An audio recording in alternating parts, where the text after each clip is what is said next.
Did you know that you can add a description to a folder on Google Drive? If you didn't know that, I'm going to show you how easy it is to do so. So once you're inside your Google Drive and you find a folder that you want to add a description for, let's say I'm going to use these photos here.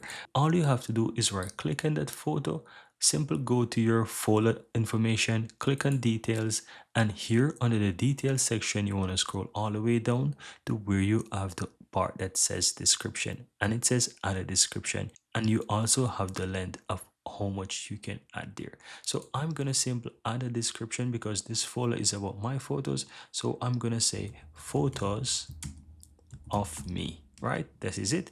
And once you do that, that's all there is to it. You just need to click away and it will update the description.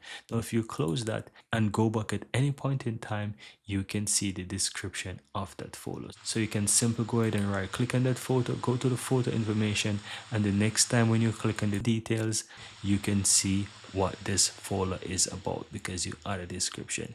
And that's it, guys. Very easy and very simple. Here you have it, guys. I really hope you found value within this video, and if you do, don't forget to take a moment to give this video a like and hit that subscribe button so that you'll never miss out when I release future videos just like this one. Thank you guys for watching, and see you next time.